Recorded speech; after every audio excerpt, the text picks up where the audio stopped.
Okay, so this is my test of Alpha 5 instructions. My name is Stephen. We're using Alpha 5 version 9.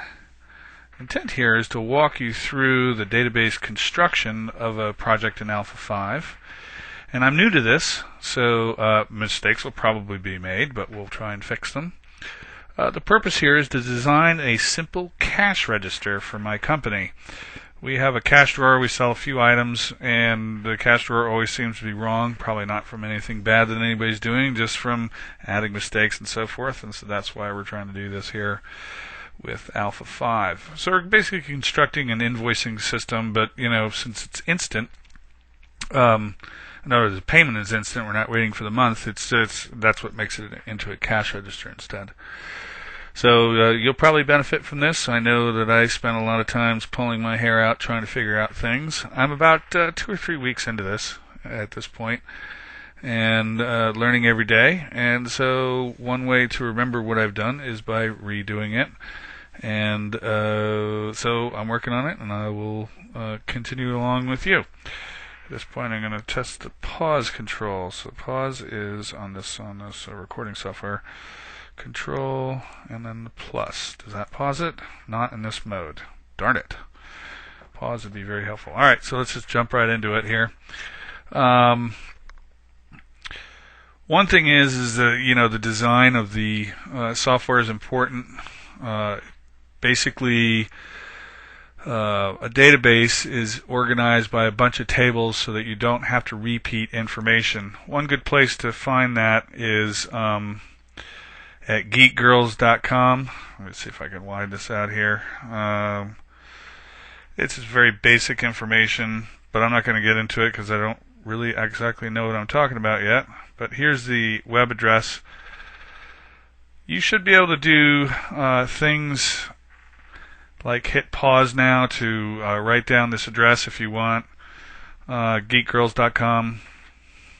You need all the underscores and everything to get to this page. This particular page sort of jumps right to the chase of the matter, the heart of the matter right away. So you can do that. Okay, so let's go out of here and we'll go ahead and start our Alpha 5 database. As it comes up, you can see, oh yes, I'm evaluating still. Actually, I bought the program, I just haven't put the serial number in yet.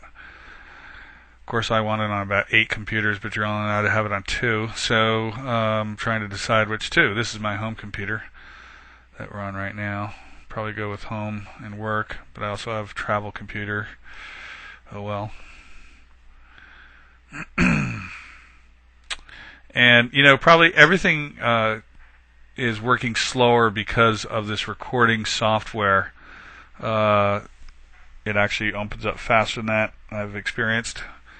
And you can see that it opens in this page where don't want to build it yourself, let us do it for you.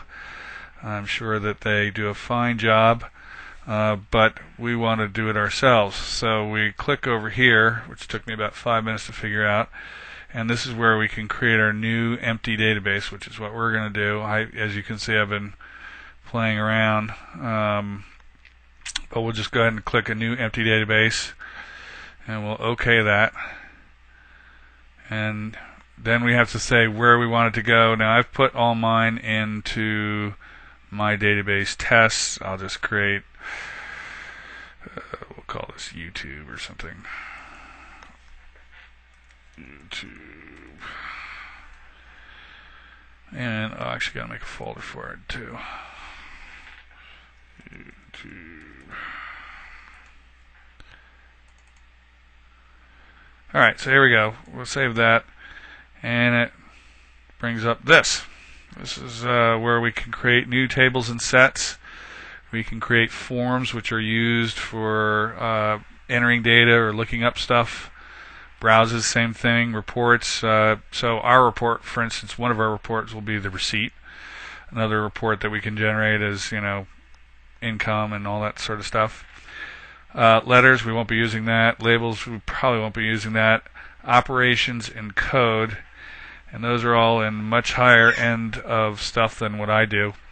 So anyway, for the purpose right now, we're going to create a bunch of tables and sets, And the way to do that is you click on the tab here to make sure it's highlighted. You go New Table, and it brings you this table, and this is where you can put all the things that you want. I'm going to pause it right here, or actually stop it, and then I'll be back. I stop this thing now. F7. Okay, so what's happened here is I've already typed these characters. I'll just go through it with you. I typed it in this recording software. It didn't quite function properly, so I'm not going to retype it. But I typed in inventory ID. It's a character, even though it's a number, but you're not going to add it to anything, so it's a character, considered to be a character. And my default width for things like that is going to be 8. And then I have product, which is another column. That's going to be a character. That's, product description, like a tape or whatever. My default for that is going to be 20, unless I feel like I need more. Quantity, that's the number of units to be ordered. That will be numeric because, of course, it will be a multiplier. And quantity width is going to be 2 because I'm never going to sell more than 99. And, of course, it does not need a decimal.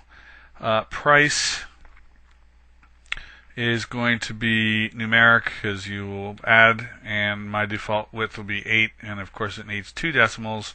And then there's extension, which is numeric, and that will need that will be my default 8 wide. So you can go ahead and type all this stuff. What I recommend is when you do that, hopefully you can see this, and you just hit pause and go ahead and open up your own and type it.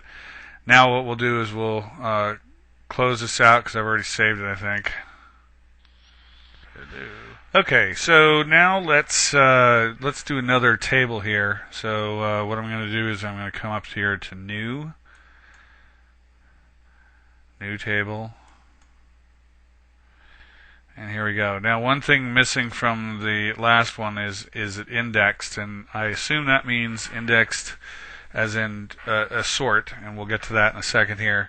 So my next table is a invoice header table.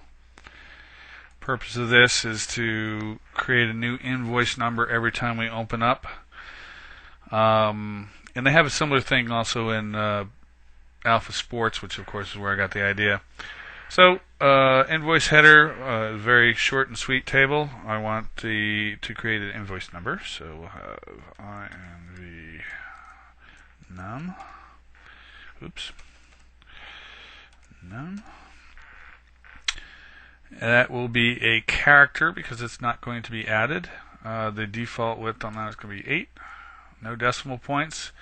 And do I want it indexed? Well, yes, I might want that indexed. So I'm going to say yes, ascending.